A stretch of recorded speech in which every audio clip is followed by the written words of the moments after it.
Welcome back बच्चों।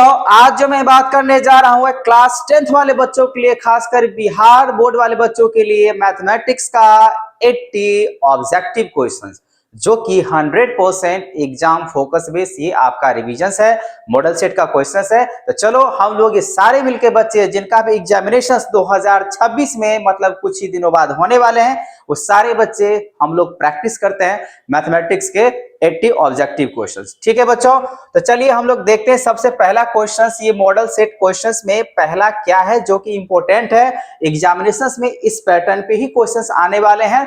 तो इसके लिए आपको करना यही होगा, तो पहले आप अपने मैथमेटिक्स के बुक से जितने भी आपके पास फॉर्मूले हैं सारे के सारे फॉर्मूला याद कर लें, क्योंकि बिना फॉर्मूला का मैथ्स नहीं बनता है। अगर आपको फॉर्मूला याद है, कॉन्सेप्ट अगर थोड़ा बहुत मालूम है या नहीं है, तो अभी आपको मैं बताने वाला हूं, लेकिन फॉर्मूला याद होना चाहिए। अगर फॉर्मूला याद है तो क्वेश्चंस बनवे करेगा। ठीक है, तो चलो बच्चों, आज का क्लास में हम लोग सबसे पहला क्वेश्चंस यहाँ पे ले रहे हैं।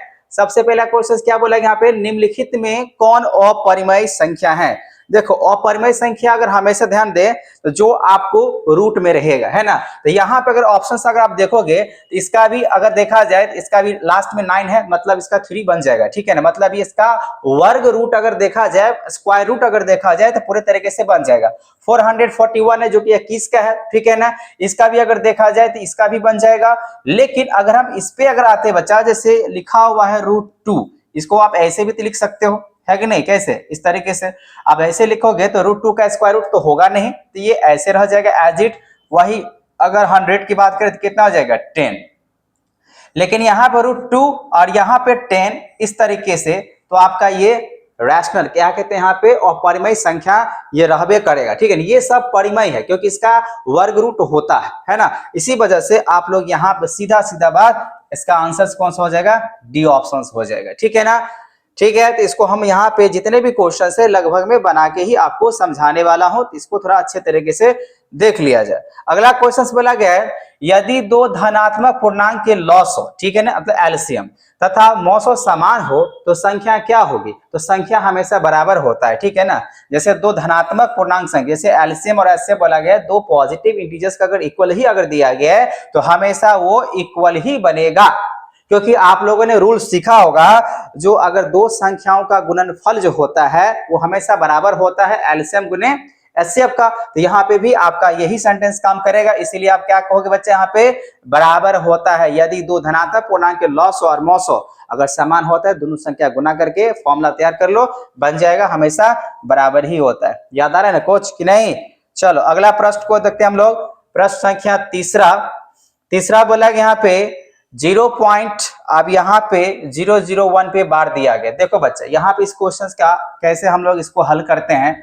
पहली बात क्या करना, जितना पे ये बार दिया गया यहाँ पे, वैसे तो सारे नंबर पे बार दिया हुआ है, तो जितना पे बार दिया गया उतना पहले 9 लिख लो। ठीक है, कितना है यहाँ पे पहले देख लो, सारे डिजिट पे यहाँ पे बार दिया गया डेसिमल के बाद। तो यहाँ पे 1 2 3 4, तो 4 को यहाँ पे पहले 9 लिख लो। अब पूरा संख्या आप जो दिख रहा है यहाँ पे, ये पूरा का पूरा 0.00 जो दिख रहा है ना, ऐसे करके लिखोगे, लेकिन डेसिमल की बात होगा नहीं, इसका वैल्यू यहाँ पे होने वाला है नहीं। मतलब यहाँ पे पूरा नंबर डेसिमल नहीं लगता है, पूरा नंबर 000 ऐसे करके लगेगा, लेकिन ये सब नंबर 0 लगा, इससे कोई फर्क तो पड़ने वाला है नहीं। फिलहाल आपका यहाँ पे क्या नजर आ रहा है, 1/9999। आप ऐसे भी इसको समझ सकते हो। तो बताओ इसमें से ऐसा ऑप्शन कौन सा होगा, तो ए। मतलब ये जितना डिजिट पे बार रहेगा ना उतना 9 लिख देना। अच्छा मान लो यहाँ पे ऐसे करके कुछ नंबर होता, ठीक है ना, तो कैसे इसका आंसर होता, तो हम लोग क्या करते हैं, यहाँ पे एक डिजिट पे दिया गया बार एगो 9 हो जाएगा, और जितना डिजिट पे बार नहीं दिया गया उतना क्या हो जाएगा, 0।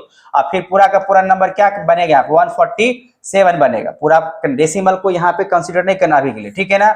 अब उसके बाद कितना डिजिट पे बार नहीं दिया है, तो 14 पे, तो 14 हम इसमें से कर लेंगे माइनस, तो 147 माइनस 14 जो भी करके आएगा ना, और वही आपका आफ्टर सिंपलेस्ट फॉर्म, मतलब सिंपलेस्ट फॉर्म करने के बाद जो बचेगा वही उसका आंसर हो जाता है। फिलहाल यहाँ पे बच्चों आपको समझ में आ चुका है, इसका आंसर क्या होगा, ए। 80 को क्वेश्चन है ना, फटाफट बनाने पड़ेंगे, नहीं तो 2 घंटा की वीडियो बन जाएगा समझाते हुए सारे क्वेश्चंस का। तो हम कुछ ही क्वेश्चंस का यहाँ पे सॉल्व करके दिखाएंगे, बाकी बाद मैं आंसर बता दूंगा। अगला क्वेश्चन बोला गया यहाँ पे, किसी पूर्णांक m के लिए विषम संख्या का रूप क्या होगा। ऑप्शन दिया गया यहाँ पे m, ये तो होगा नहीं, ठीक है ना। दूसरा बोला यहाँ पे बी ऑप्शन m+1, ये भी नहीं होगा। और बोला यहाँ पे 6m, ये भी नहीं होगा।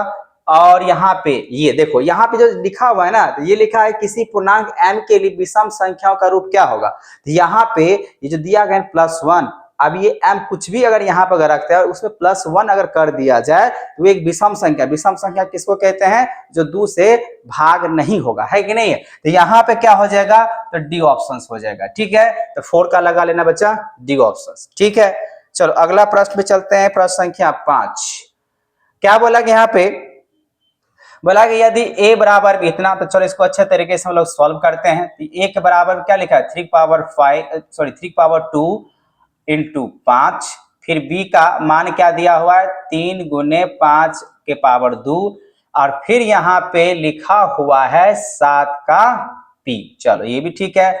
c की अगर बात करें 3 के पावर घात, मतलब घात हिंदी में कहते हैं, और यहाँ पे 7 का हो जाएगा 3। अब यहां बचा बोला गया है इसका लॉस ABC का जो लॉस जो बात चल रहा है, यहाँ पे लॉस कैसे होगा। तो देखो लॉस का मतलब ऑलरेडी दिया ही गया पे ABC। देखो जो कॉमन है ये अब दोनों में, तीनों में जो कॉमन है और सबसे जिसका ज्यादा घात होता है उसको लिखना होता है ना। तो 3 की पावर तो 4 लिखवे करेंगे, फिर 5 इसमें है, 5 इसमें भी है, 5 इसमें नहीं, लेकिन 5 की पावर यहाँ पे 2 है तो 5 की पावर 2 भी लिखेंगे। और यहाँ पे लिखा हुआ है 7 इसमें भी है और 7 यहाँ पे भी है। लेकिन यहाँ पे अगर देख लिया जाए, इसको अगर कंपेयर करते हैं, 7 की पावर क्या लिखा हुआ है, 4 लिखा हुआ है ना। इसका मतलब ये हुआ इसका लॉस अगर दिया हुआ 7 की पावर 4 दिया हुआ है और यहाँ पे सिर्फ p लिखा हुआ है, इस पे सिर्फ क्या लिखा हुआ है, p। तो हम लोग के हिसाब से अगर मान लीजिए p लिखा हुआ यहाँ पे, तो कुछ और नंबर हो सकता है, कुछ भी हो सकता है ना, ज्यादा से ज्यादा अगर बात करें। यहाँ 7 का पावर 3 दिया हुआ और यहाँ पे साफ लिख दिया है जो इसका लॉस हो ABC कितना दिया है। तो इसको कंपेयर करो, जब इसके साथ अगर कंपेयर करेंगे तो सबसे ज्यादा यहाँ पे 7 पावर 3 और यहाँ p है, लेकिन यहाँ पे हमको लॉस कितना दिया है, 7 पावर 4 दिया है। इसका मतलब यही हुआ तो सबसे ज्यादा जिसका घात होता है ना, तो उसके हिसाब से इसको कंपेयर करना पड़ेगा। तो कंपेयर करेंगे तो यहाँ p लिखा हुआ है, इसका मतलब p का मान कितना हो जाएगा, 4। p का मान कितना हम लोग यहाँ पे लिख देंगे, तो 4 लिख देंगे। डी ऑप्शंस में आप टिक लगा देना। ठीक है, 5 मार्क हो जाएगा डी। अगला क्वेश्चन पे आते हैं। 6ठा नंबर बोला कि यहाँ पे 3, ठीक है ना। अब इस तरीके से क्यूब रूट की साथ दिया गया। तो बच्चों देखो इसको 81 को क्या लिख सकते हो, 27, यहाँ पे 3 है, अगुने यहाँ पे कितना होगा, 3। ये क्या बताता है, क्यूब रूट के बारे में बताता है। तो 27 का क्यूब की अगर बात करेंगे 3 होता है ना। और यहाँ पे इसका क्यूब रूट कितना बनेगा, 3, और ये 3 वैसे बाहर आ जाएगा। 27 दिया कितना होता है, 81 होता है, हम ऐसे भी लिख सकते हैं। और यहाँ पे ऐसे रहा, तो अब इसको आप कैसे डिफाइन कर सकते हो, 3 तिया कितना हो जाएगा, 9। तो देखो ऐसा कोई ऑप्शन है, बिल्कुल है। तो ऑप्शन क्या हो जाएगा, सी हो जाएगा। ऐसे करके क्यूब रूट जिसमें 3 को पेयर लगता है, जैसे मान लो आप ऐसे भी लिख सकते हो, कोई दिक्कत नहीं है। 3 गुने 3 4 बार लिखा, 3 तिया 9 तिया 27 तिया 81, इसका पेयर बनता है तो एक क्यों लिखाएगा, इसका पेयर नहीं बना तो इसको यहाँ पे लिखेंगे। तो 3 तिया कितना हो जाएगा, 9, और यहाँ पे छूट जाएगा। तो 3 तिया 9 ऐसे करके भी लिख सकते हैं। समझ में आ रहा है ना।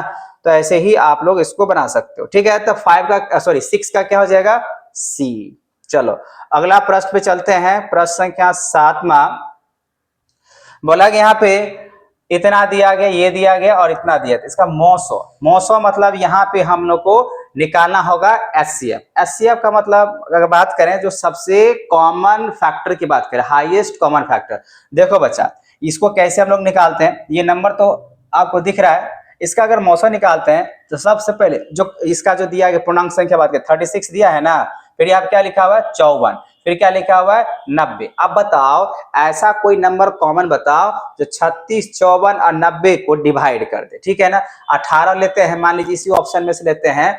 ऑप्शन में से ऑब्जेक्टिव क्वेश्चंस अगर आपको नहीं आया ना, तो ऑप्शन में से क्वेश्चन को सॉल्व कर लोगे तब भी बन जाता है। ठीक है ना। तो इस बात को हमेशा ध्यान रखें। मान लीजिए ये 4 ऑप्शन दिया हुआ, पहले हम 18 को ट्राई करते हैं। 18 से ये डिवाइड हो जाएगा, 18 दूना 36, 18 तिया 54, 18 25 90 डिवाइड हो जाएगा। चलो ठीक है।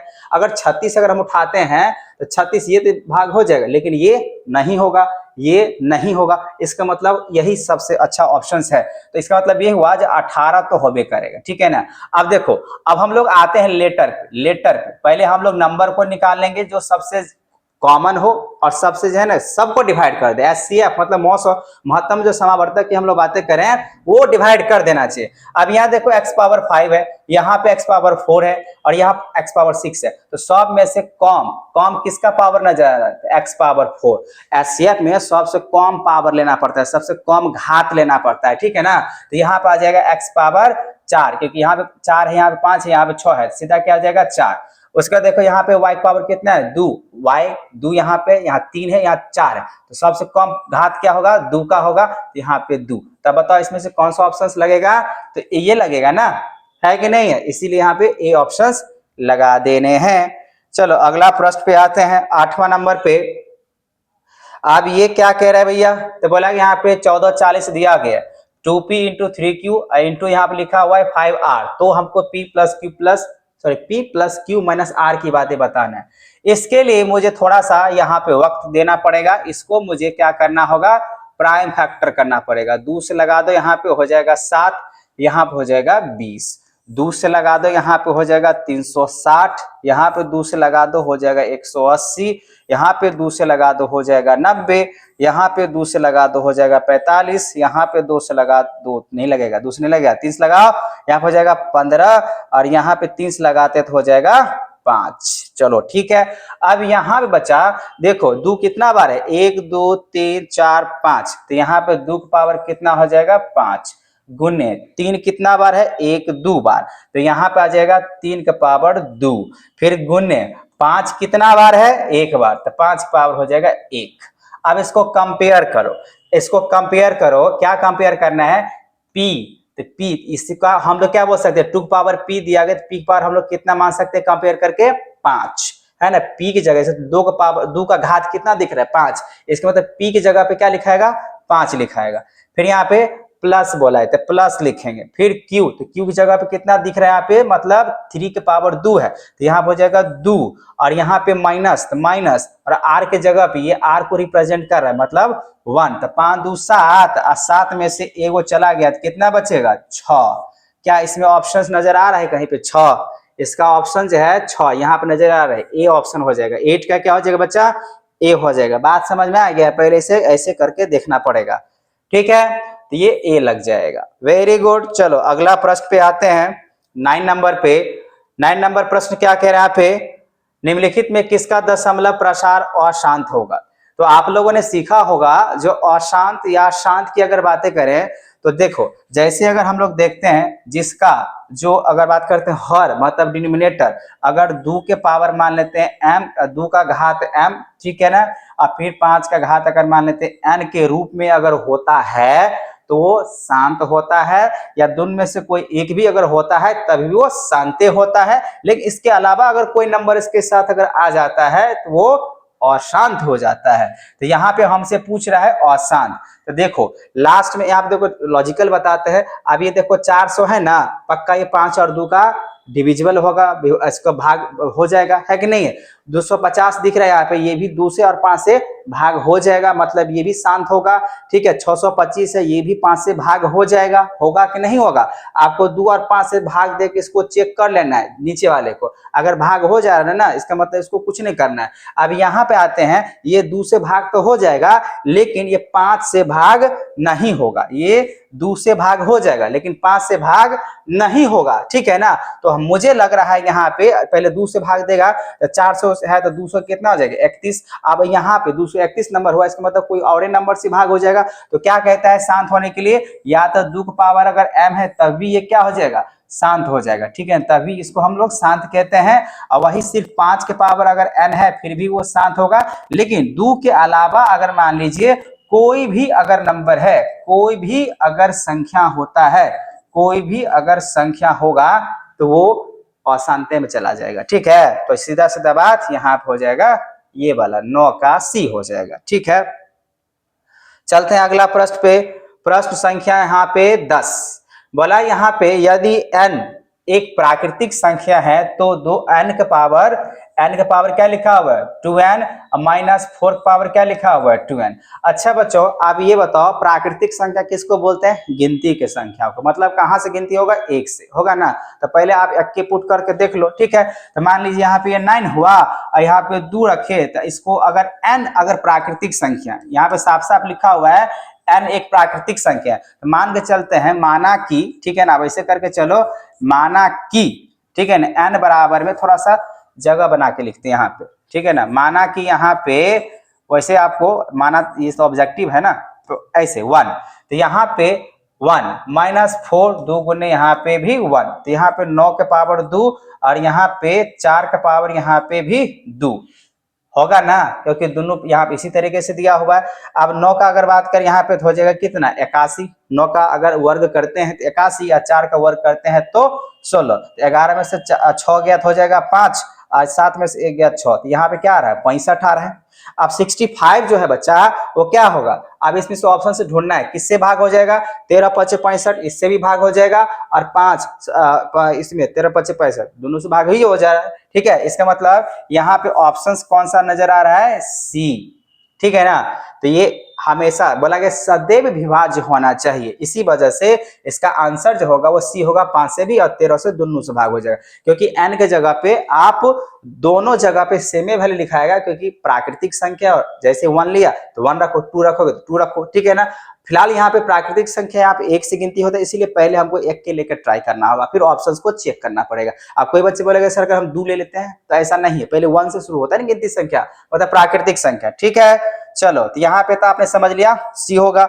अगला देखते हैं प्रश्न, बोला यहाँ पे 11 नंबर जो अगर 65 और 117 सॉरी, ठीक है ना, 900 इसका इस तरीके से रूप में है तो n का मान क्या होगा।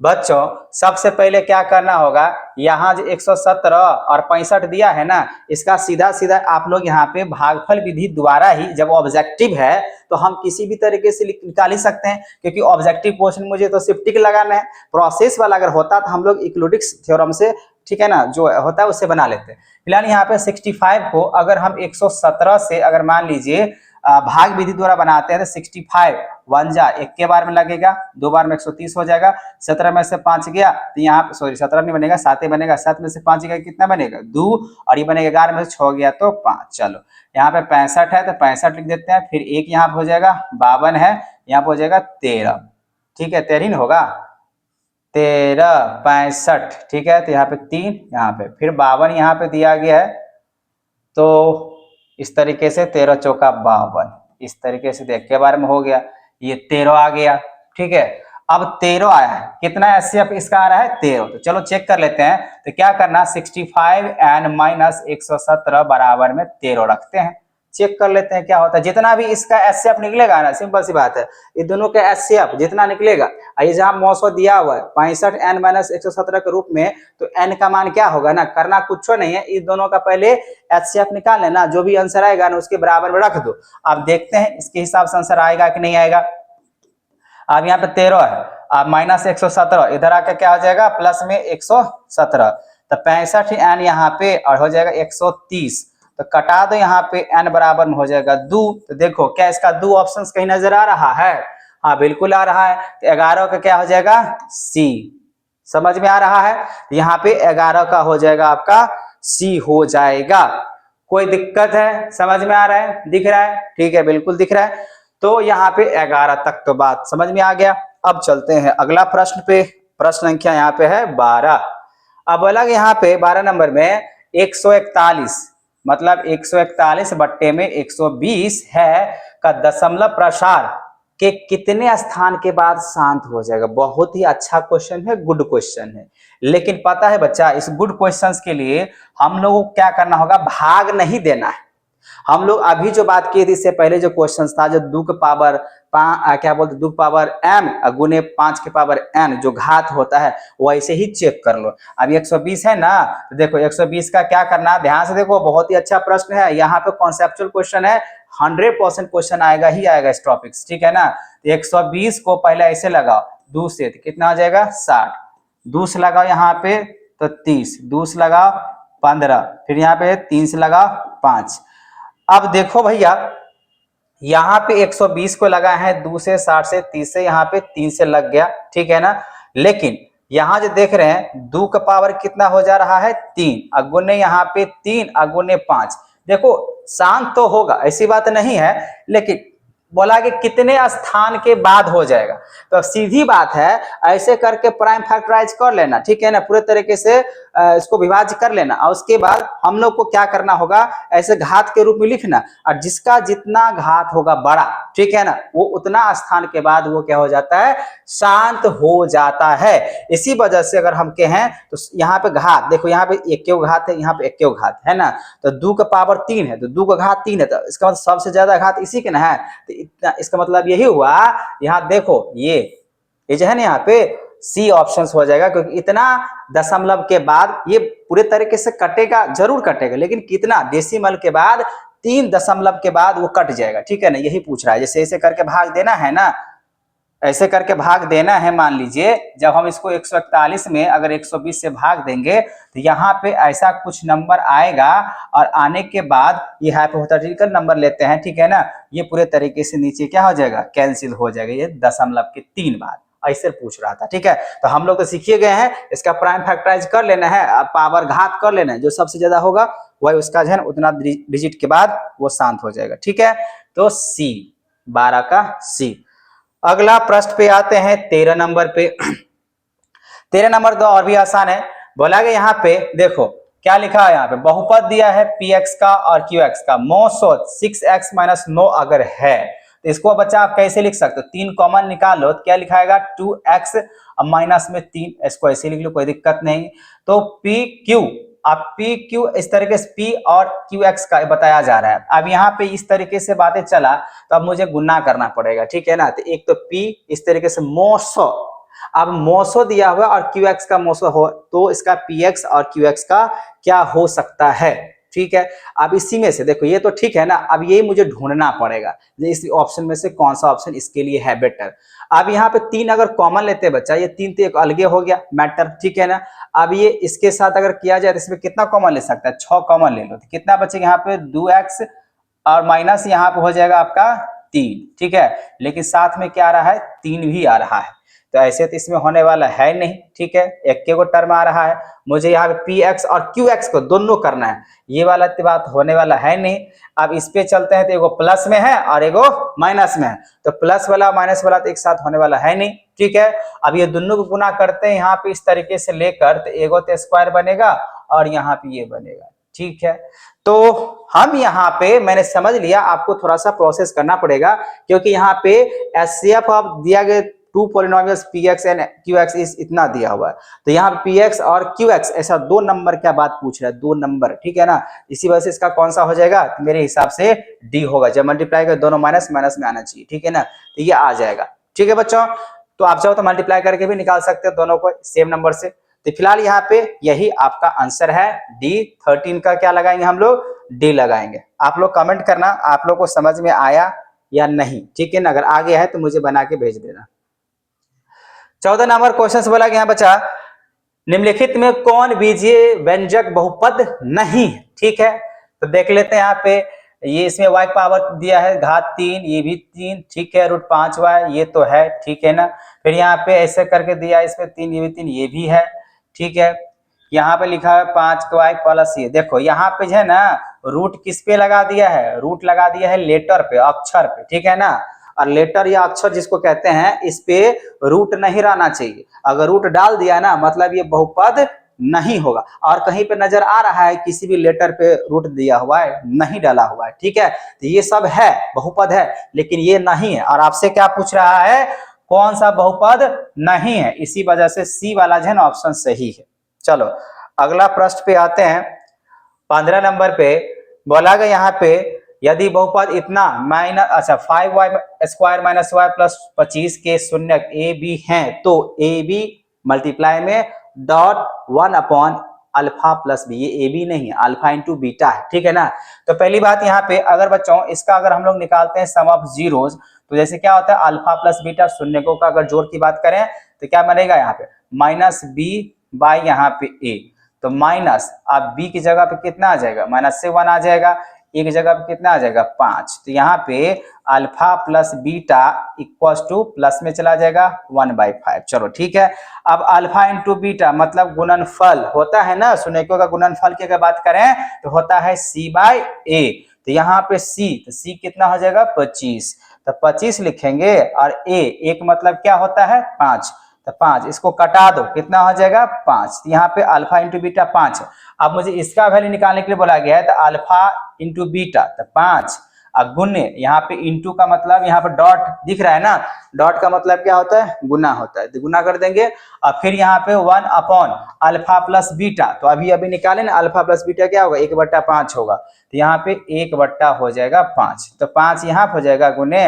अब 1 बाय यहाँ पे 1 को डिवाइड करेंगे तो 5 ऊपर चला जाएगा, मतलब कितना आ जाएगा 25। कितना आ जाना चाहिए बच्चा 15 का अगर बात करें तो हो जाएगा 25। ऑप्शन कौन सा है इसमें -25, इसमें -1, इसमें -5, तो डी इसका कौन सा ऑप्शन हो जाएगा भैया, तो डी हो जाएगा। दिख रहा है ना यहाँ पे डी हो जाएगा। ऐसे निकालना, अगर आपको सॉल्व चाहिए तो ऐसे करके बना सकते हो, ठीक है।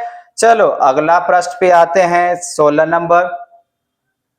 बोला कि यहाँ पे यदि बहुपद px का एक शून्यक 5 है तो निम्नलिखित में कौन सा px का एक गुणनखंड होगा। देखो ये तो दिखने रहे यहाँ पे 2x दिख रहा है, अब एक शून्यक है तो यहाँ पे प्लस तो माइनस ये होना चाहिए, तो ये तो भी होगा नहीं, ये माइनस है तो इक्वल टू 0, तो ये प्लस में हाँ तो ये हो जाएगा, ठीक है। मतलब ये कह रहा है x - 5 इक्वल टू शून्यक लेते हैं तो x वैल्यू कितना आ जाना चाहिए 5, तो ये 5, तो ये 5 दिख रहा है, इसी वजह से ये वाला होगा। ये माइनस में चला जाएगा तो यहाँ माइनस लिखा रहना चाहिए था, ये भी है नहीं। और 2x है, इसका मतलब यहाँ पे क्या हो जाना चाहिए था, क्या लिखा रहना चाहिए था -5/2, और ये क्या होना चाहिए था तो +4। तो फिलहाल तो मेरे ये 5/2 माइनस नहीं है यहाँ क्वेश्चंस में, और ना ही यहाँ पे माइनस में है, तो ये मेरे पास ऑप्शन है, इसी वजह से हम लोग क्या लगाएंगे बच्चा x - 5 लगाएंगे, ठीक है। तो 16 का क्या हो जाएगा a। चलो अगला प्रश्न पे आते हैं 17 नंबर।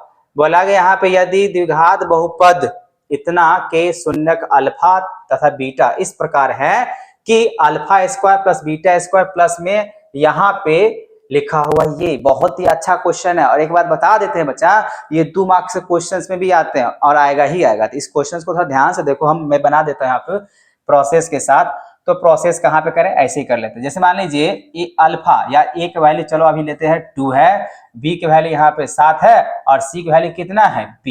अगर मान के चलो इसको अल्फा प्लस बीटा के हिसाब से लिखते हैं, मतलब सम ऑफ 0 शून्यकों का योगफल, तो -b/a होता है ना, तो -b/a तो -b, तो b कितना बनेगा, तो b बनेगा -7, ठीक है।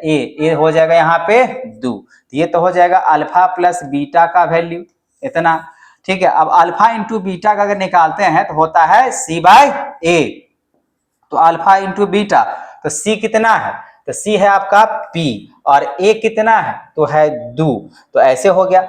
अब ये ऐसे ही रहने दो, इसमें कोई दिक्कत वाली बात नहीं है, एगो तो सम आएगो, दूसरा दी है गुणनफल।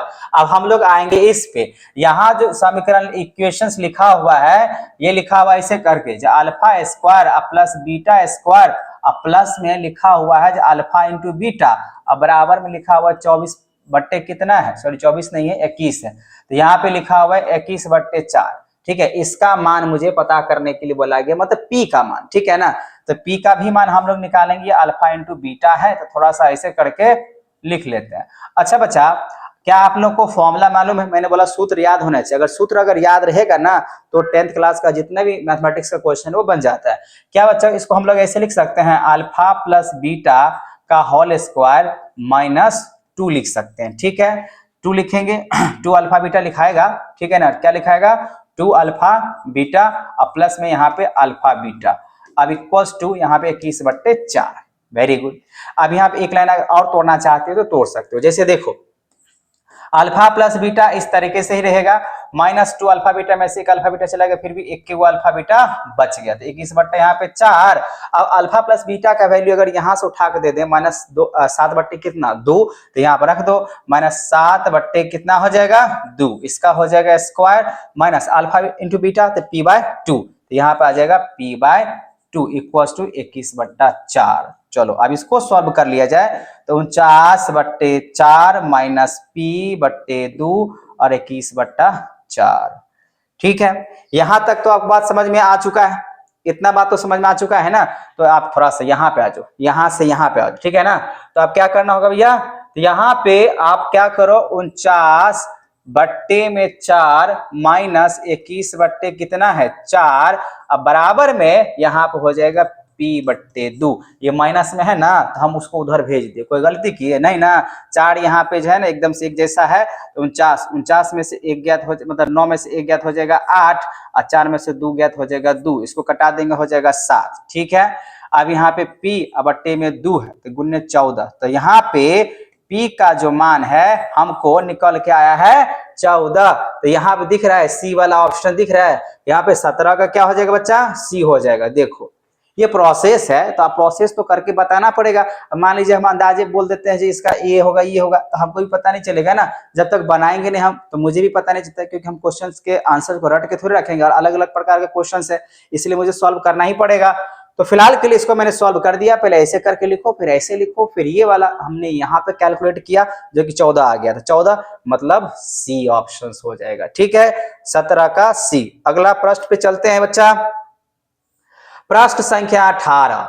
बोला गया यहाँ पे, इसको हम सीधा सीधा बता देंगे, ठीक है ना। देखो बोला गया यहाँ पे इसको और इसको अगर हम पहले जोड़ घटा गुना कर लेते हैं। देखो इसको गुना करेगा तो क्या निकल के आएगा x⁻2, और इसको गुना अगर करते हैं तो यहाँ पे आ जाएगा x⁻4, है ना। अब बाकी बात ऐसा कोई नंबर घात तो बनबे नहीं करेगा। अब बताओ x⁻2 और x पावर अगर बात करते हैं 4, ये दोनों तो जुटेगा नहीं, दोनों अलग अलग है। तब पूछ रहा है यहाँ पे का घात, तो घात जो सबसे ज्यादा घात होता है ना, वही उसका क्या हो जाता है, आंसर हो जाता है। देखो x⁻2 इधर बन रहा है और इधर बन रहा है, जब इसको देखो बीच में प्लस का साइन है, इसको गुना करेंगे तो x पावर कितना बन रहा है 4 बन रहा है, तो ये दोनों में से अगर देखा जाए इसका घात क्या है ज्यादा है, इसी वजह से इसका आंसर क्या हो जाएगा 4, मतलब ए ऑप्शन हो जाएगा। बहुत ही अच्छा, बुरा गुना करने की क्या जरूरत है जब ऑब्जेक्टिव क्वेश्चन है। तो अगला प्रश्न 29 नंबर बोला गया यहाँ पे बहुपद a(y⁻2 + b(y + c) अगर a बराबर नहीं है 0 का आलेख क्या होगा, ठीक है ना। देखो ये पहली संख्या, ये जो ऐसे लिखा हुआ है ना, तो यहाँ पे एक रूल होता है, जैसे ax² + bx प्लस में अगर c, अगर ये ऐसे करके ये अगर पॉजिटिव है, ठीक है ना, तो परवलय बनता है, ठीक है ना। और वही अगर यहाँ पे ऐसे करके अगर लिखा हुआ रहता, मान के चलिए इसी प्रश्न पे देखते हैं, तो वो हो जाता अति परवलय हो जाता, ठीक है ना, उल्टा बन जाता। तो सीधी बात, नो बकवास, ए ऑप्शन लगा देना, मतलब इस पे ध्यान देना, अगर ये पॉजिटिव में है तो परवलय बनेगा, और नेगेटिव में है तो अति परवलय बन जाता है, ठीक है, उल्टा। पैराबोला जो है ना यू शेप के इस तरीके से बनता है, ठीक है बच्चों। चलो अगला प्रश्न पे चलते हैं, 20 नंबर पे बोला गया यहाँ भी, यदि किसी द्विघात बहुपद x² + bx + c के शून्यक 6 और -2 हो तो b तथा c का मान क्या होगा। तो मुझे इसी में से b और c का मान पता करना है। पहली बात ये बच्चा, पहले देखो ऐसे लिखो, अल्फा प्लस बीटा मतलब दोनों शून्यकों का योग। तो यहाँ पे एगो जो है ना, ये जो 6 लिखा हुआ है ना, ऐसे करके और समझ जाओ अच्छे तरीके से। एगो जो है अल्फा लिखा हुआ 6 है, और बीटा जो है ना आपके पास लिखा हुआ -2 है। तो अगर मान के चलिए इसको आप ऐसे लिख दो, एक बार जोड़ो, तो यहाँ पे क्या निकल के आएगा 6 प्लस में ऐसे करके -2 अगर लेते हैं, तो alpha plus beta equal to क्या निकल गया, 6 में से डायरेक्टली अगर हम जोड़ लेते हैं तो माइनस यहाँ पे आ रहा है 4, सॉरी माइनस नहीं आ रहा है, प्लस में आ रहा है, प्लस में आ जा रहा है 4। वही अगर एक बार अगर गुना करते हैं अल्फा इंटू बीटा, जो कि क्या होता है यहाँ पे गुना, तो 6 को हम लोग करेंगे -2 से गुना कर दिए ना। तो जैसे अगर हम लोग 6 को अगर -2 से अगर गुना करते हैं तो अल्फा इंटू बीटा का जो वैल्यू हो जाएगा -12। इतना बात तो आपको खबर पता चल गया है, पता चल गया ना, ये आपका अल्फा है और ये आपका बीटा है। इसको थोड़ा इरेज कर लेते हैं यहाँ पे, और फिर से हम लोग आते हैं इक्वेशंस पे। तो x² माइनस और अल्फा प्लस क्या होता है बीटा होता है, फिर x प्लस यहाँ पे होता है अल्फा इंटू बीटा। चलो शून्य का बात है बोल रहा है तो बराबर में 0 मान के चल लेते हैं, ठीक है, मान के चल रहे हैं, ये ध्यान रखना है। तो देखो बच्चे यहाँ पे x², क्योंकि मुझे इसके रूप में बोला गया था, चलो छोड़ दो, तब हमको जरूरत ही नहीं है। यहाँ पे लिखा है ना rx, यहाँ पे x² + bx इक्वल टू लिखा हुआ है यहाँ पे, ठीक है ना। तो उसके हिसाब से हम यहाँ पे ये rx यहाँ पे कुछ भी आ सकता है, कोई दिक्कत वाली बात नहीं। माइनस, अब बताओ सम ऑफ 0 मतलब दोनों अगर 0 का शून्यकों का योगफल कितना निकाले हैं, ये निकाले हैं 4, ठीक है। तो यहाँ पे आ जाएगा 4 और यहाँ पे x plus alpha into beta कितना है 12 है ना। तो x square minus 4x plus minus minus 12। तो देखो बच्चा इसमें भी माइनस आ रहा है, इसको हम कैसे इससे कंपेयर करेंगे। यहाँ प्लस है, चलो ठीक है, यहाँ पे प्लस का साइन हम लोग दे सकते हैं, लेकिन प्लस यहाँ पर लिखेंगे तो एगो माइनस तो रखना ही पड़ेगा, तभी तो प्लस माइनस माइनस में रहेगा।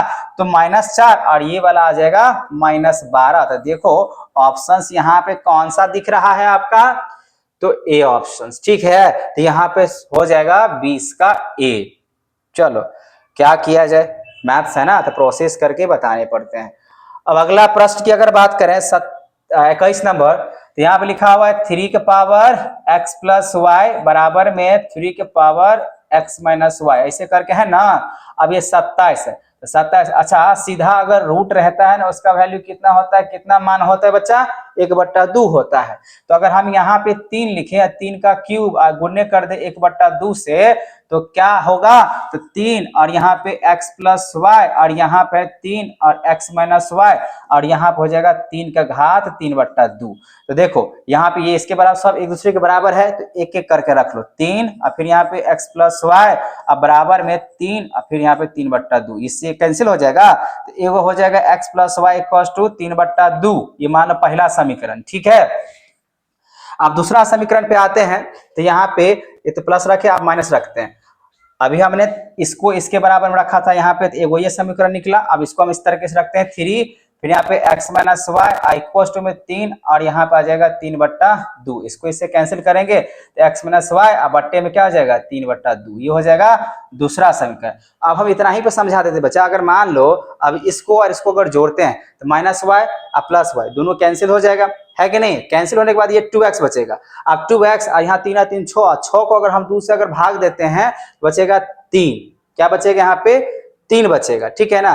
3 तो हम लोग लिखबे करेंगे, लेकिन चलो बनाइए देते हैं, यहाँ पे पता चलना चाहिए ना। जैसे मान के चलो यहाँ पे x प्लस वाई बराबर में 3/2 है, फिर x माइनस वाई बराबर में 3/2 है। अगर जोड़ते हो तो ये तो कैंसिल हो जाएगा, यहाँ पे क्या बचेगा 2x। अब यहाँ पे सेम फ्रैक्शन है, तो 3 + 3 बनेगा 6 को हम लोग दूसरे भाग देंगे तो बनेगा 3, ठीक है। तो x का जो वैल्यू है बच्चा वो मेरे पास निकल का आया है 3/2। x का कितना निकल गया है 3/2। अब मान लो यहाँ पे आपसे पूछ रहा है y का वैल्यू क्या होगा, है ना। तो x का वैल्यू अगर 3/2 है, तो अगर इसी में अगर आप रखते हो x का वैल्यू 3/2 इधर प्लस में y बराबर में 3/2, ये प्लस में ये माइनस में, तो दोनों तो कैंसिल हो जाएगा, बचेगा 0। तो यहाँ पे y का वैल्यू कितना हो जाएगा 0। इसको अगर सॉल्व करोगे तो बात समझ में आ गया होगा। चलो कहाँ है 0, ये हो जाएगा ऑप्शन बी हो जाएगा, ठीक है बच्चों। चलो अब अगला प्रश्न पे आते हैं, प्रश्न संख्या कौन सा संख्या 22, ठीक है। बोला यहाँ पे यदि रेखाएं इतना दिया हुआ तथा इतना समानांतर हो, मतलब पैरेलल की बातें चल रहा है। अगर पैरेलल अगर दिया गया है तो यहाँ पे किस तरीके से हम लोग लिख सकते हैं, तो चलो हम इसको ऐसे करके बात देख लेते हैं। मुझे क्या निकालना है यहाँ पे के वैल्यू, तो 5/15 बराबर में यहाँ पे चलते हैं के, बाय में हो जाएगा 6, नहीं बराबर की अगर बात करें तो -8 बट्टे में -40। अब देख लिया जाए, इसको इससे कैंसिल कर लेंगे 3, तो 1/3 और यहाँ पे k/6, तो 6 और यहाँ पे क्रॉस गुना कर दिया है 2k, ठीक है। वैसे तो 3 आ रहा है, डायरेक्ट हम कर सकते थे, ठीक है ना 3। वहां पे अगर हम बराबर के हिसाब से अगर नहीं चलते हैं बच्चों, तो 8 6 48, वो तो कटने वाला है ही नहीं।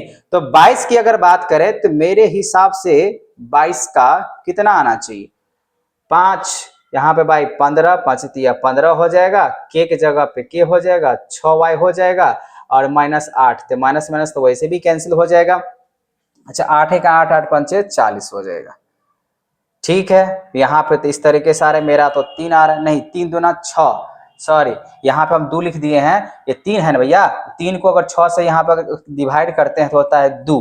क्या 2 ऑप्शंस आपको नजर आ रहा है, 2 ऑप्शंस कहीं नजर आ रहा है, क्योंकि और तो मुझे 3 तो आया था, लेकिन यहाँ भाग गलत दिए। देखिए 1/3 है ना कटा के, और k/6 है, और 3 को हम सामने सामने बराबर में होते तो भाग दे सकते हैं ना, बिल्कुल दे सकते हैं। तो 3 को इसको अगर मान के चलिए ऑब्जेक्टिव प्रोसेस नहीं करते हैं तो अभी 3 दूना 6, तो 2 को बच रहा है ना, तो यहाँ पे k का वैल्यू कितना हो जाएगा 2, 3 नहीं होगा, बी ऑप्शन नहीं होगा, क्या होगा ए ऑप्शन होगा ए। ठीक है, तो 22 का हम लोग क्या लगाएंगे बच्चा, ए ऑप्शन लगा देंगे, बात खत्म। चलो अगला प्रश्न पे आते हैं, 23 नंबर बोला यहाँ पे समीकरण युग्म 6x - 9y + 6 = 0 और इतना इक्वल टू दिया है 0, तो कितने इसके हल हो सकते हैं।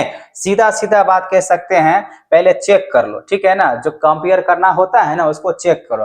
देखो 6 बट्टा में ये a1 है, ये a2 है, 6 बट्टा 18, फिर ये -9 बट्टे में -27, फिर यहाँ पे 15 और यहाँ पे 6। देखो माइनस माइनस तो कैंसिल कर लेंगे, 6 का 6, 6 3 18 हो जाएगा, लेकिन 9 3 27 हो जाएगा, तो 1/3 बराबर में 1/3 और ये क्या लिख दिए हैं 15।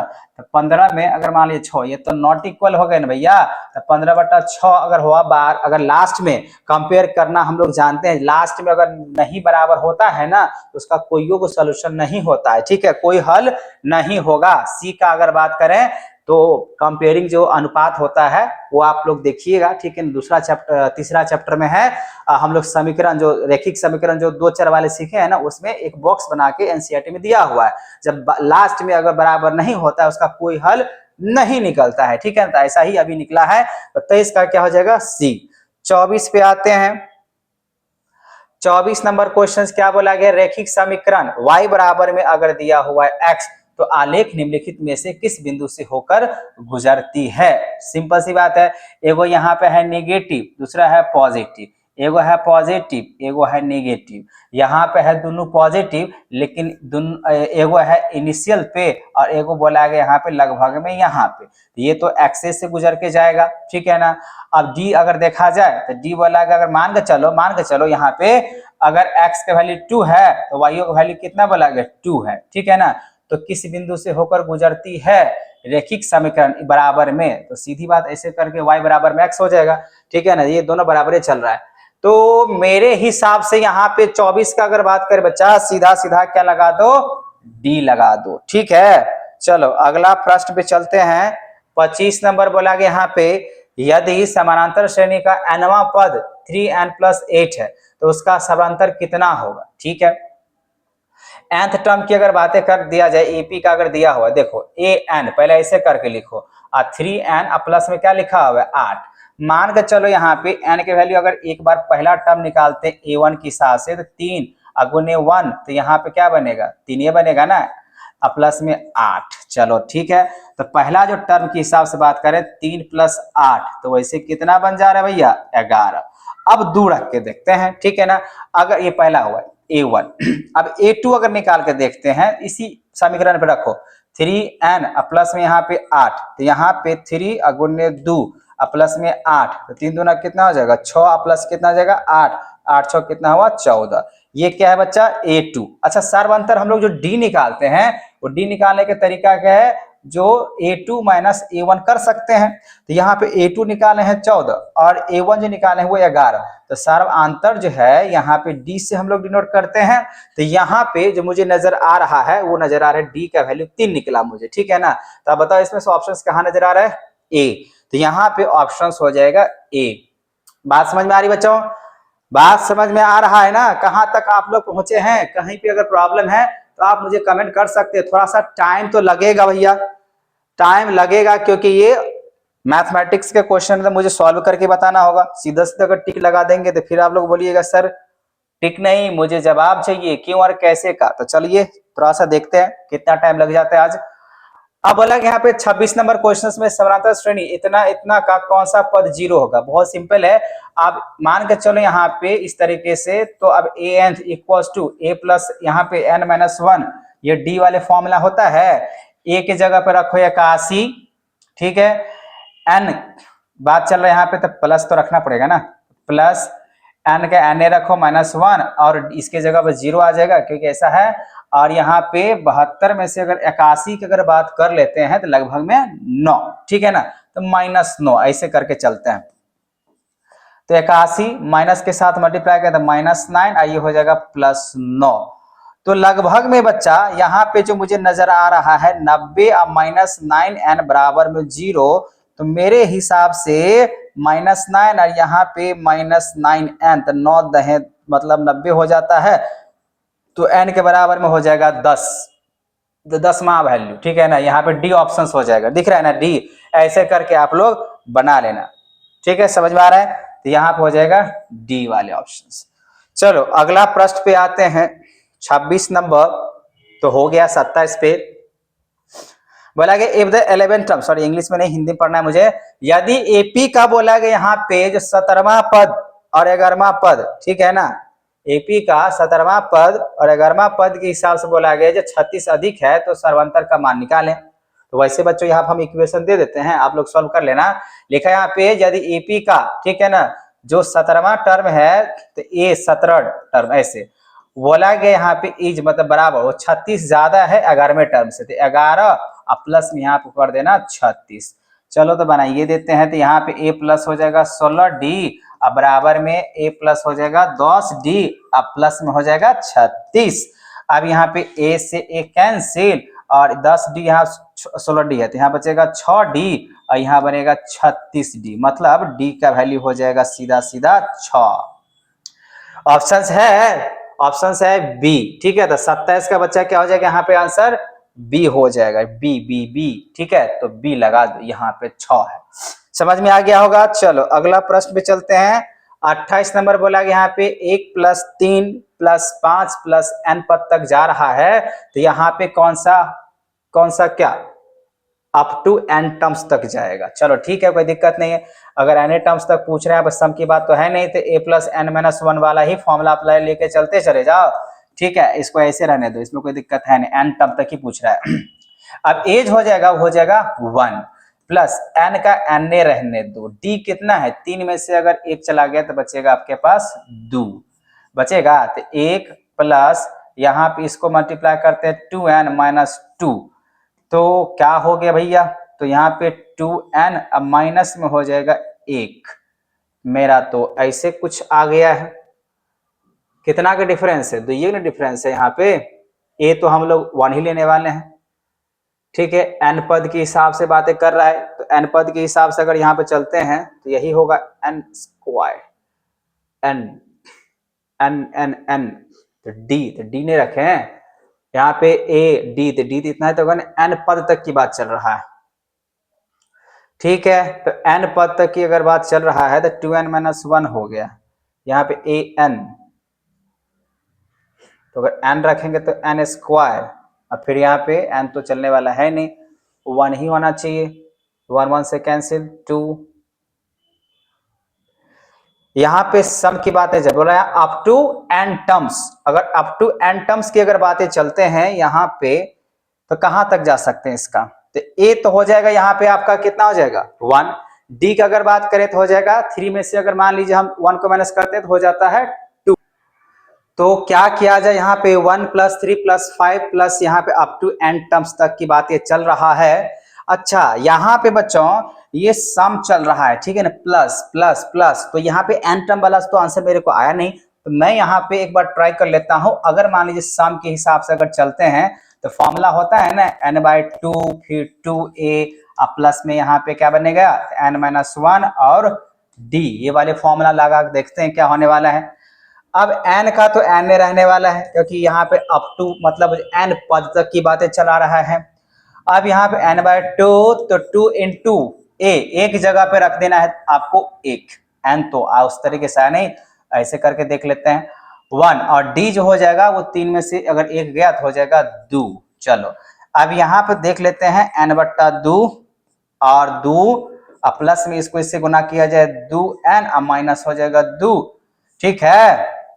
तो ये से ये कैंसिल हो जाएगा, तो n/2 लग रहा है इस बार आ जाना चाहिए, तो 2n हो गया, 2 से 2 कैंसिल हो जाएगा, तो यहाँ पे n स्क्वायर है ना, तो आई थिंक n स्क्वायर है, देखा था मैंने, हाँ यहाँ पे ए ऑप्शन हो जाएगा। देखो बच्चा इससे पहले जो है ना हमने nth टर्म लगा दिया, जोड़ हो रहा है प्लस हो रहा है ना, तो सम का फॉर्म लगाएंगे। चलो ठीक है, तो ए तो लगा देने हैं। अब अगला प्रश्न पे चलते हैं, प्रश्न संख्या 29। क्या बोला गया यहाँ पे, यदि x, 9, y, 25 तो समांतर श्रेणी में है तो x तथा y का मान ज्ञात करना है। बहुत ही अच्छी बात है, चलो निकालते हैं यहाँ बच्चा। तो पहले क्या, इसको ऐसे लिखो, जैसे a मान के चलते हैं या a1 मान के चलो, ये x है, A2 मान के चलो यहाँ पे 9 है, और A3 मान के चलो यहाँ पे y है, और A4 मान के चलो यहाँ पे 25 है। चलो ठीक है। अब यहाँ पे अगर हम लोग एक दूसरे के हिसाब से अगर देखा जाए तो हम लोग माइनस करते हैं, जो A2 जो होगा वो A1 के बराबर में, या A4 जो होगा वो A3, ऐसे करके भी लिख सकते हैं। समानांतर मतलब D तो बराबर होता है, D बराबर ही होगा, होगा कि नहीं होगा, क्योंकि यहाँ पे लिखा हुआ है ये समानांतर श्रेणी में है। तो A2 कितना है आपका 9, A1 कितना है x, और यहाँ पे A4 कितना है तो 25 है ना। उसके बाद यहाँ पे A3 कितना है y। अब यहाँ पे इसको अगर सॉल्व कर लिया जाए तो यहाँ पे तो इस तरीके से कितना आंसर आ जाना चाहिए। ये तो x और y की बात बोल रहा है, श्रेणी में तो x और y का मान निकालना है। तो इसको ऐसे लिखते हैं, यहाँ पर x माइनस में चलेगा, तो x माइनस y, और 25 ये माइनस में है, तो 25 अगर हम लोग माइनस करके देखते हैं तो कितना आ जाएगा, तो वैसे तो 16 आ जाना चाहिए। तो यहाँ पे हम लोग d, तो d तो यहाँ पे 25, एक तो d 25 आ जाएगा, हम तो ऐसे भी लिख सकते हैं 25d, ठीक है ना। अगर d ये मान के चलते हैं तो हम लोग ऐसे भी लिख सकते हैं। तो ऐसे कर लेते हैं, A4 में से 25 में से अगर y को माइनस कर लिए, ये भी d के बराबर में होगा, ऐसे भी करके लिखो। अब दूसरा अगर d की अगर बात करें तो दूसरा d निकल के आएगा क्या, 9 माइनस x बराबर में ये भी d आ जाएगा, ठीक ना। तो यहाँ पे अगर एक दूसरे के बराबर में अगर d की अगर बात कर लेते हैं, तो जब बराबरी अगर है तो हम लोग ऐसे भी तो कर सकते हैं। कैसे, अगर ये इससे माइनस हो रहा है तो ये इससे भी माइनस हो सकता है, कि नहीं हो सकता है। तो सिंपल सी बात है, तो हम ऐसे भी लिख सकते हैं, ठीक है, बहुत सिंपल सी बात है। क्या, तो हम लोग ऐसे लिख लेते हैं 9, ये y माइनस 9 भी लिख सकते हैं, ठीक है। ये भी डी कहलाएगा, कि नहीं कहलाएगा। जैसे A1 A2 और A3 दिया हुआ है, जब सब इसका अगर क्या बोलते हैं समानांतर श्रेणी में है तो कॉमन डिफरेंस जो होगा, जो समांतर होगा वो बराबर होगा। तो हम चाहे तो इसको इससे माइनस करें, या इसको इससे माइनस करें, या इसको इससे माइनस करें, सब डी क्या होता है, बराबर ही होता है। तो हम इसको ऐसे लेके चल सकते हैं, ठीक है ना। तो चलो इसको लेके देखते हैं। तो 25 माइनस वाई, तो यहाँ पे ऐसे करके लिखते हैं 25 माइनस वाई, बराबर में y माइनस 9, ऐसे भी लिख सकते हैं, कोई दिक्कत है ना। तो यहाँ पे 25 माइनस में आ गया, यहाँ पे प्लस हो जाएगा 9, और ये माइनस वाई यहाँ पे उधर चला गया तो हो जाएगा 2y, तो हो जाएगा यहाँ पे 34, यहाँ पे हो जाएगा 2y, इसको इससे कैंसिल करेंगे तो हो जाएगा 17, ठीक है। तो y के वैल्यू हो जाएगा 17। अब y का वैल्यू अगर 17 हुआ तो यहाँ पे 17 और माइनस 9 अगर निकाल के देखते हैं यहाँ पे, अच्छा x वाला लेके चलते हैं, ठीक है ना। एक तो y का 17 होगा। अच्छा यहाँ पे ये भी कर सकते थे 9 माइनस x, ये भी d के हिसाब से है, समानांतर के हिसाब से, तो 9 में से x, तो 9 तो ठीक है समानांतर के हिसाब से, तो d के बराबर में चलेंगे, यहाँ पे y माइनस 9, ठीक है ना। और एक बात यहाँ पे अभी हम लोग क्या किए थे, इसको इसके माइनस करने के बाद ये दोनों बराबर करके रखे थे, मतलब यहाँ पे 9 माइनस एक्स बराबर में हम लोग लिख सकते हैं यहाँ पे 25 माइनस कितना y। अब आपने यहाँ पे x का वैल्यू निकालना है, तो 9x इक्वल टू 25, अब माइनस y का वैल्यू कितना निकाले हैं 17, तो यहाँ पे हो जाएगा 17, और उसके हिसाब से अगर निकालते हैं 9 माइनस एक्स, 25 में 17 क्या हो जाएगा 8 मतलब 8, ठीक है ना। अब x वैल्यू निकाले तो माइनस एक्स, और यहाँ पे 8, और ये माइनस प्लस में इधर आ जाकर माइनस हो जाएगा, तो माइनस एक्स बराबर माइनस 1, माइनस माइनस कैंसिल, तो x वैल्यू कितना आ जाएगा 1, ठीक है। आप देखना पड़ेगा, तो ए ऑप्शन आ जाएगा, ठीक है ना। तो जब कॉमन डिफरेंस होता है तो हम दोनों में से किसी को भी एक दूसरे के बराबर रख सकते हैं, तो ए ऑप्शन आ रहा है, ठीक है। चलो अगला प्रश्न पे चलते हैं। 29 हो गया, 30।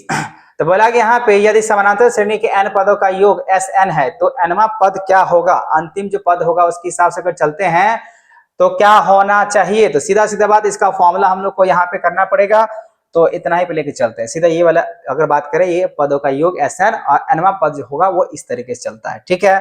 चलो 31 नंबर पे आते हैं।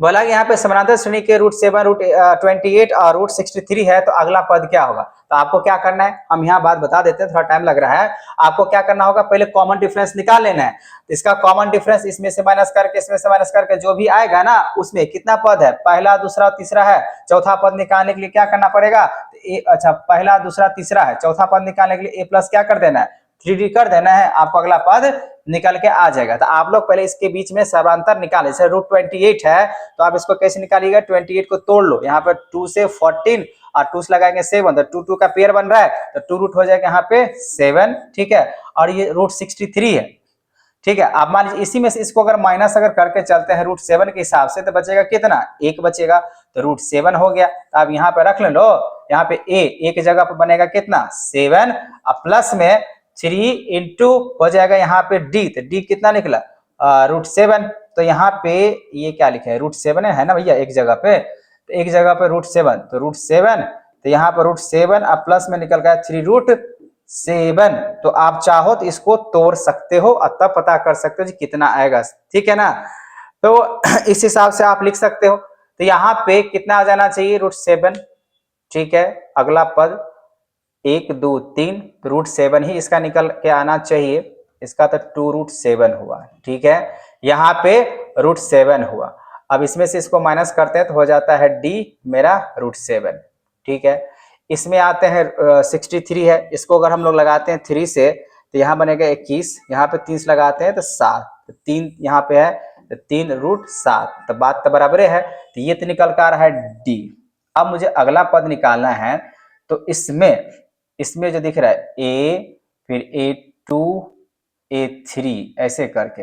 अब चौथा टर्म निकालना है, तो यहाँ पे 5 के हिसाब से चलेंगे, तब यहाँ पे A प्लस 4D लेना है, क्योंकि मुझे चौथा निकालना है, यहाँ पे तीसरा होना पड़ेगा ना भैया। तो यहाँ पे A, तो यहाँ पे रूट 7, आंसर ऑप्शन नहीं आ रहा है, 3 रूट डी, सॉरी डी, तो डी हो जाएगा यहाँ पे रूट 7 ऐसे करके आ रहा है। तो 4 रूट यहाँ पे हो जाएगा 7, 4 चौका हो जाएगा 16 और गुने 7, 7 छक्का 42, ठीक है ना। लास्ट में 2, 7 छक्का 42, 112। कौन सा आंसर होगा 112, ठीक है ना। कोई है ऑप्शन, यहाँ पे सी हो जाएगा। अरे भैया छोटा क्वेश्चन लेकिन दिमाग खराब कर दिया। चलो 31 का क्या हो जाएगा सी। अगला प्रश्न की अगर बात करते हैं 32 नंबर, तो बोला कि यहाँ पे हाँ बहुत ही अच्छा क्वेश्चन है। इसको आप ऐसे बनाओ, जैसे यहाँ पे लिखा हुआ है ना रूट 6 प्लस, तो यहाँ पे आप लेके चलो रूट 6 और प्लस में यहाँ पे x, ठीक है, अब बराबर में यहाँ पे आप x मान के चल सकते हो। अब यहाँ पे दोनों तरफ करना पड़ेगा स्क्वायर, ठीक है ना। तो यहाँ दोनों तरफ हम कर लेते हैं वर्ग कर लेते हैं और देखते हैं क्या निकल कर आता है, तो एक्स स्क्वायर। अब ये रूट कैंसिल हो जाएगा, बचेगा 6 प्लस यहाँ पे x, तो यहाँ पे X square minus X minus 6 equal to 0। इसको फैक्टर निकाल लेते हैं, X square minus 3x plus 2x minus 6 equal to 0, ठीक है। तो यहाँ पे x कॉमन ले लेते हैं, तो x माइनस 3 फिर प्लस 2, यहाँ पे x माइनस 3 इक्वल टू 0। अब यहाँ पे x प्लस 2 बराबर में एक बार 0 करना पड़ेगा, फिर यहाँ पे x माइनस में 3 इक्वल टू 0, तो एक बार x वैल्यू यहाँ पे आ जाएगा 3 और यहाँ पे आ जाएगा माइनस 2। इसको इग्नोर करना है क्योंकि ये एंटम में 3 आंसर आएगा, ए ऑप्शन लगा लेना, ठीक है ना। तो जब भी अगर ऐसा क्वेश्चन से रहेगा तो रूट अंडर ऐसे करके दिया है ना, रूट 6 प्लस एक्स ऐसे करके, तो यहाँ पे x मान लेना, इसके पूरे बराबर में दोनों तरफ वर्ग कर लेना, फिर यहाँ पे फैक्टर इसका निकाल लेना, ठीक है ना। भाजक फैक्टर करने के बाद जो भी होगा एक बार बराबर 0 रखना है, इसके बराबर 0 रखना है। तो यहाँ पे माइनस वाला होता नहीं, प्लस वाला होता है, ठीक है। इसी वजह से यहाँ पे ऐसा होगा। कौन सा ऑप्शन हो जाएगा ए। अगला प्रश्न में चलते हैं, यहाँ पे प्रश्न संख्या यहाँ पे 33। तो बोला कि यहाँ पे यदि समीकरण x square plus P x बराबर में 12 का 0 एक मूल दूं तथा समीकरण इतना का मूल बोला कि समान हो तो क्यू का वैल्यू क्या होगा, ठीक है। थोड़ा कैलकुलेशंस वाला ही सब क्वेश्चन दिख रहा है।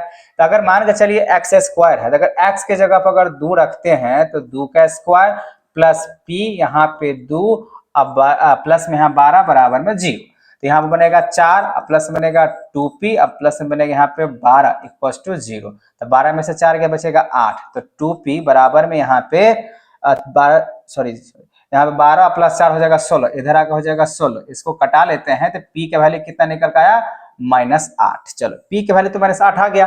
अब इस पे रखना है आपको वैल्यू, तो अगर इस पे अगर रखना है तो एक्स स्क्वायर इसको ऐसे ही रहने दो, p का वैल्यू हो जाएगा -8, तो यहाँ पे हो जाएगा -8x प्लस हो जाएगा q बराबर में 0।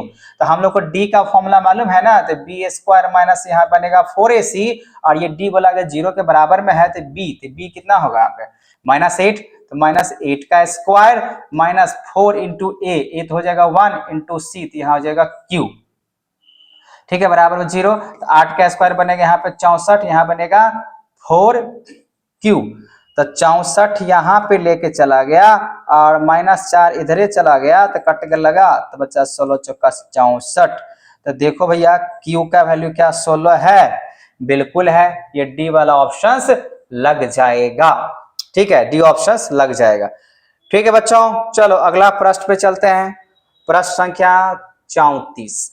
देखो टाइम तो लगेगा, एक्स स्क्वायर यहाँ पे -x, अच्छा इसको इस तरफ लेके आना पड़ेगा, तो माइनस यहाँ पे k, फिर यहाँ पे 4x - 1 बराबर में 0। अब इसको मल्टीप्लाई करना पड़ेगा, ठीक है, तो x square minus X minus, इसको हम इस तरफ भी लिख सकते हैं 4x यहाँ पे हो जाएगा -1, ठीक है, हम k ऐसे भी लिख सकते हैं इक्वल 0, ठीक है, ठीक है, ठीक है, कोई दिक्कत नहीं है। अब यहाँ पे ये लिखने के बाद अगर हम लोग देखें तो इसमें हमको कॉमन लेके करना पड़ेगा भैया, x square minus X minus 4, यहाँ पे के ऐसे रहने देते हैं 4x माइनस यहाँ पे k बराबर में 0, तो k तो आ तो गया, लेकिन यहाँ पे k के साथ भी चलेगा। अब यहाँ पे X square minus X minus 4x अगर मान के चलो k की बात चलते हैं कॉमन लेके, तो k अगर कॉमन लेते हैं तो k कॉमन लेने के बाद कितना बचेगा 4x माइनस k बराबर में 0। तो अगर हम इसमें से अगर कॉमन ले लेते हैं बच्चा, कितना टाइम हो गया, लगता है ज्यादा टाइम, कोई बात नहीं, लेकिन हम लोग इसमें कम से कम 40 क्वेश्चंस तो बना ही लेंगे, ठीक है, क्योंकि 80 भी क्वेश्चंस का मतलब ये है कि आपको 2 से 3 घंटा लग जाएगा सारे क्वेश्चन सॉल्व करके बताते हैं तो, ठीक है, क्योंकि मुझे समझाना ही पड़ता है। चलो फिलहाल यहाँ पे क्या गलती कर रहे हैं, तो बोला कि यहाँ पे kx इस तरीके से, चलो यहाँ पे इस तरीके से कर दिए, थोड़ा सा कॉमन लेने में यहाँ पे लगता है, चलो इसको हम लोग ऐसे कर लेते हैं एक्स स्क्वायर माइनस एक्स, ठीक है, माइनस यहाँ पे हम लोग कर लेंगे 4k से गुना कर लो ना, तो x के ये तो करवे किए थे -k, ठीक है, इस तरीके से बनेगा। अब यहां पर अगर मैं बचा अगर कॉमन अगर लें तो एक्स स्क्वायर माइनस यहां पर अगर k को अंदर में ही छोड़ दिया जाए, और x अगर हम लोग यहाँ पे अगर कॉमन अगर लेते हैं तो उसके हिसाब से यहाँ पे क्या इसको ऐसे लिखा जा सकता है, थोड़ा सा अरेंज करके इक्वल टू अगर 0 की बात करते हैं तो यहाँ पे ऐसे लिख देते हैं एक्स स्क्वायर प्लस -1, ठीक है, फिर -4k, और उसके बाद हम लोग लिख देते हैं यहाँ पे x प्लस में लिख देते हैं k बराबर में क्या हो जाएगा 0, ठीक है।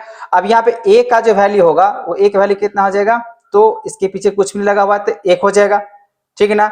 उसके बाद b का अगर बात करें तो b का वैल्यू कितना हो जाएगा -1, अब माइनस यहाँ पे हो जाएगा 4k, और c का अगर बात करें तो हो जाएगा यहाँ पे k।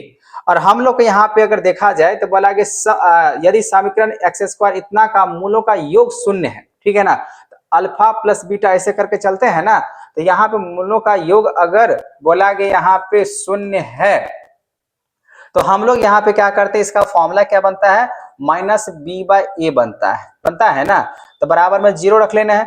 अब यहाँ पे माइनस में अगर लगा देना है, माइनस अगर लगाते हैं तो -1 और -4k ऐसे करके, अब बाई में a के जगह पे यहाँ पे कितना है 1 इक्वल टू हो जाएगा 0, ठीक है, इसको मल्टीप्लाई करते सब प्लस में चला जाएगा, माइनस माइनस प्लस हो जाएगा, ये वाला भी प्लस में चला जाएगा, इक्वल टू हो जाएगा 0, तो 4k इक्वल टू हो जाएगा 0, ऐसे करके थोड़ा सा और ये +1 में है तो इधर आ जाएगा -1, तो यहाँ पे k का वैल्यू हो जाएगा -1/4, ठीक है, -1/4 कहीं ऑप्शन दिख रहा है, तो यहाँ पे दिख रहा है, बड़ा खत्म क्वेश्चन यहाँ पे, ठीक है ना। वैसे आसानी क्वेश्चन है, बस यहाँ पे फिर मल्टीप्लाई में उल्टा पुल्टा हो जा रहा है, कोई दिक्कत नहीं, मैंने बना दिया, आंसर हो जाएगा सी, ठीक है। चलो अगला क्वेश्चन पे चलते हैं, 35 नंबर, बोला कि यहाँ पे समीकरण दिया गया, इसका विवेचक पता करना है क्या होगा, जैसे इसको हम लोग ऐसे करेंगे, डी बराबर में बी स्क्वायर और माइनस में 4ac, अब बराबर में 0 की बात चल रहा है, तो बी की जगह पे ये लिख दो, ठीक है ना, 10 का स्क्वायर बनेगा -4 इंटू ए, एक जगह पे आ जाएगा 5√5 और गुने सी की जगह पे आ जाएगा √5। 10 का स्क्वायर कितना बनेगा बच्चा 100, √5 को √5 से गुना करके हो जाएगा 5, और यहाँ पे 5 ये चौका 20, ठीक है ना, तो 20 पंचे 100, तो 100 को 100 के हिसाब से अगर देखा जाए तो हो जाएगा 0, ठीक है, तो कितना हो जाएगा 0, ऑप्शन बी, ठीक है। चलो इसका ऑप्शन बी हो जाएगा, किसका 35 का हो जाएगा बी, 35 का बी।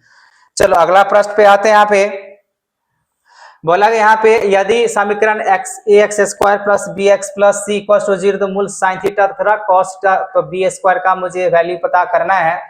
जैसे यहाँ पे अगर देख लिया जाए बच्चा, तो इसके हिसाब से मुझे इक्वल टू 0 के हिसाब से निकालना होगा। तो अगर मान लेते हैं सम ऑफ 0 होता है ना, तो यहाँ पे क्या होता है माइनस बी बाई होता है, शून्यों का योगफल। यहाँ पे ए को बोला कि साइन थीटा है, तो यहाँ पे साइन थीटा रखो, प्लस बी लिखा है कॉस थीटा, तो यहाँ पे कॉस थीटा रखो, माइनस बी बाई यहाँ पे क्या बनेगा ए बनेगा, ठीक है। अब यहाँ पे इस तरीके से तो ठीक है। अब इसी को अगर मान के चलिए बच्चा, अगर हम दोनों तरफ अगर स्क्वायर अगर कर लेते हैं, और दूसरी बात यहाँ पे एगो होता है अल्फा इंटू बीटा, जिसका क्या होता है सी बाय ए, एगो है यहाँ पे साइन थीटा, दूसरा क्या है कॉस थीटा, यहाँ पे क्या बनेगा सी बाय ए। इसको ऐसे ही रहने दो यहाँ पे, ठीक है। पहले इसका करते हैं, इसको अगर दोनों तरफ स्क्वायर करते हैं तो क्या बनेगा ए स्क्वायर प्लस बी स्क्वायर, ठीक है, प्लस में 2 साइन थीटा, प्लस में बनेगा कॉस थीटा, ऐसे करके बनेगा ना, sorry 2 sine theta cos theta, 2a भी होता है इस तरीके से, और इक्वल टू में माइनस बी का यहाँ पे सीधा बी स्क्वायर, ए का मतलब ए स्क्वायर। अच्छा sine square theta plus cos square theta कितना होता है 1, अब प्लस में यहाँ पे बनेगा 2, और साइन कॉस, तो साइन कॉस किसके बराबर यहाँ पे सी बाय ए के बराबर में है, अब बराबर में यहाँ पे बी स्क्वायर, अब बाय में ए स्क्वायर। चलो ठीक है, इसको अगर सॉल्व करते हैं तो यहाँ पे 2 से गुना करने के बाद 2c अब बाय में a इक्वल्स टू यहाँ पे बी स्क्वायर अब बाय में ए स्क्वायर। अब यहाँ पे इसके फ्रैक्शन सॉल्व करना पड़ेगा, यही दिक्कत, क्वेश्चन जो है ना थोड़ा लंबा बन जा रहा है तो ऑब्जेक्टिव। अब यहाँ पे इसका फ्रैक्शन अगर सॉल्व करते हैं तो यहाँ पे a अब प्लस में बनेगा 2ac, यहाँ पे हो जाएगा बी स्क्वायर, अब बच्चे यहाँ पे ए स्क्वायर, इसको इससे कैंसिल कर लिया जाए तो a बचेगा, a से इसको मल्टीप्लाई कर लेते हैं, ठीक है ना, तो बचेगा यहाँ पे ए स्क्वायर, अब प्लस यहाँ पे a से गुना करें ना तो 2a स्क्वायर और इक्वल्स टू बी स्क्वायर, ठीक है।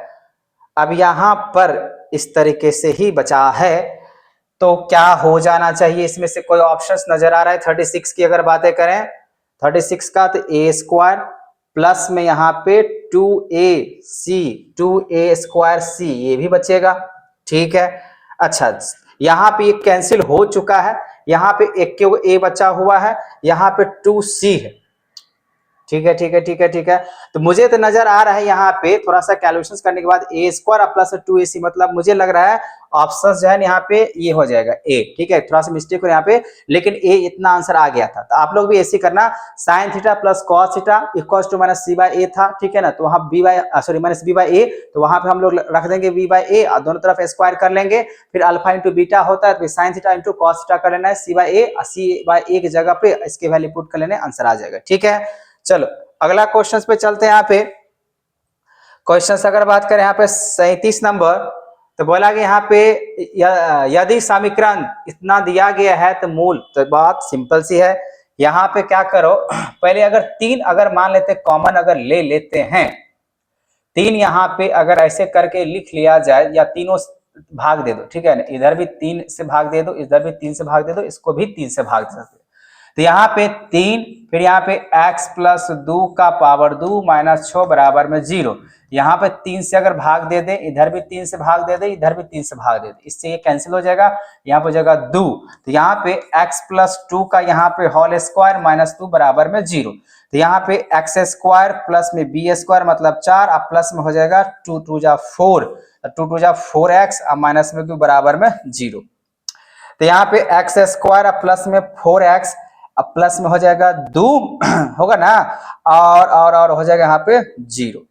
अब इसका अगर हम लोग फैक्टर करते हैं यहाँ पे तो एक्स स्क्वायर माइनस 2x और यहाँ पे 4 आ गया, 4 आ गया ना, 4x हो जाएगा, 4 में से 2 गया तो 2 ये बचेगा। वैसे निकालना मुझे क्या है, अच्छा यहाँ पे फैक्टराइज नहीं करना है, यहाँ फैक्टराइज नहीं करना है मुझे, यहाँ पे करना है एक्स स्क्वायर बचेगा यहाँ पे प्लस में आपका 4x, अब प्लस में बचेगा 2 बराबर में 0।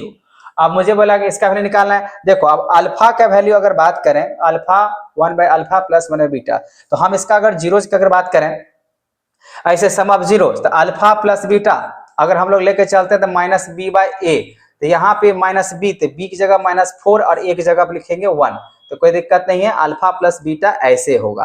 फिर सम ऑफ जीरोस की अगर बात करते हैं, सॉरी सम ऑफ तो जीरो हो गया, मतलब गुणनखंड देखते हैं, अल्फा इंटू बीटा की बात देखते हैं, तो c/a, तो c हो जाएगा यहाँ पे 2 और 1, तो कोई फर्क नहीं पड़ेगा। अब ये दोनों निकाल कर रखे हुए, अब इस पे चलते हैं। अब यहाँ पे लिखा हुआ 1/अल्फा प्लस 1/बीटा का वैल्यू निकालना है, तो 1/अल्फा अब प्लस यहाँ पे 1/बीटा अगर निकालते हैं बच्चा, तो अल्फा इंटू बीटा इसका एलसीएम निकलेगा, फिर अल्फा प्लस बीटा ऐसे हो जाएगा, तो अल्फा प्लस बीटा का वैल्यू कितना है -4, और यहाँ पे गुना करके निकाला है तो हो जाएगा 2, तो कैंसिल आउट कर लेंगे तो -2 निकल के मुझे आ रहा है, तो क्या आंसर 37 का हो जाएगा ए, क्योंकि -2 आ रहा है, ठीक है ना। ऐसे करके पहले इसको कटा देना, फैक्टराइज करना नहीं, ऐसे करके फॉर्म में कर लो, और फिर यहाँ पे अल्फा प्लस दो सैनिकों का योगफल -b/a होता है, और गुणनफल सॉरी योगफल -b/a होता है, और गुणनफल क्या होता है c/a, तो उसके हिसाब से फिर इसी को हम लोग को तोड़ने हैं, फिर इस पे जाके वैल्यू रख देने, ठीक है बच्चों। अब चलते हैं यहाँ पे अगला प्रश्न पे, बोला कि यहाँ पे साइन अल्फा 1/2, तो देखो कॉस बीटा लिखा हो 1/2, तो अल्फा प्लस बीटा का वैल्यू कितना होगा, तो सिंपल सी बात है, अगर साइन हम यहाँ पे अगर अल्फा की बात करते हैं, तो यहाँ पे साइन अगर 1/2 की बात करें ना, तो साइन 30 का वैल्यू होता है 1/2, तो साइन से साइन कैंसिल हो जाएगा, तो अल्फा का वैल्यू कितना हो जाएगा 30 डिग्री।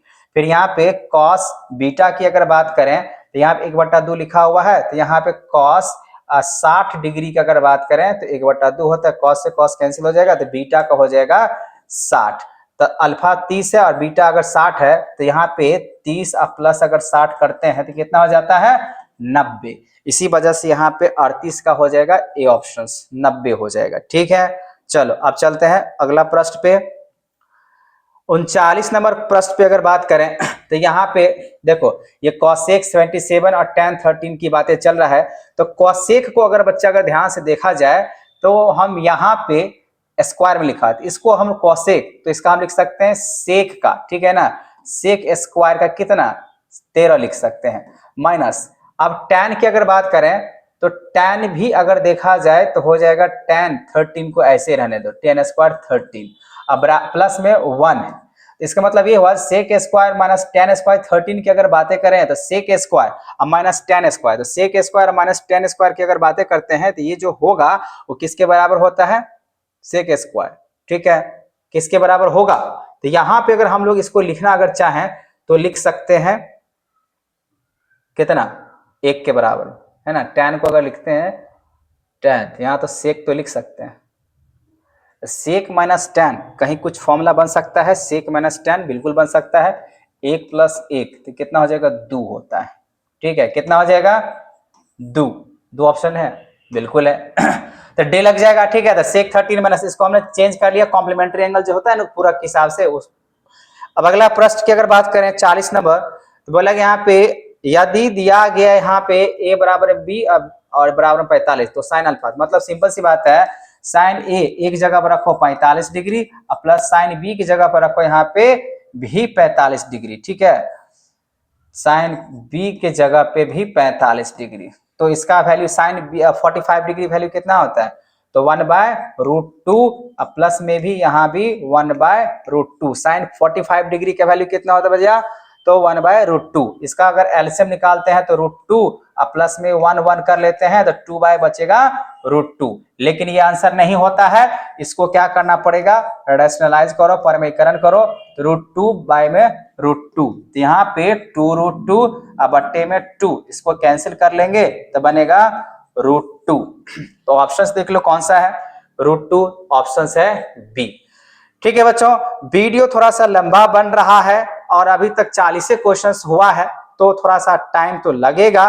ठीक है, और नहीं तो कहो तो सीधा सीधा बात यहाँ पे कम से कम 45, यहाँ पे 47 और यहाँ पे क्वेश्चन इस तरीके से जा रहा है।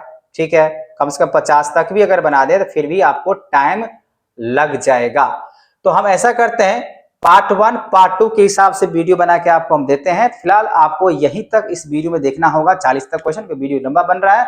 मिलते हैं नेक्स्ट पार्ट 2 में अगला 40 क्वेश्चन लेके, जो कि इंपॉर्टेंट क्वेश्चन है। ठीक है, जहां भी अगर प्रॉब्लम हुआ हो तो आप मुझे कमेंट कर सकते हैं, क्योंकि अगर बच्चा हम ऑब्जेक्टिव क्वेश्चन को सॉल्व करके बताते हैं तो थोड़ा टाइम लगना है। ठीक है, मिलते हैं नेक्स्ट वीडियो में।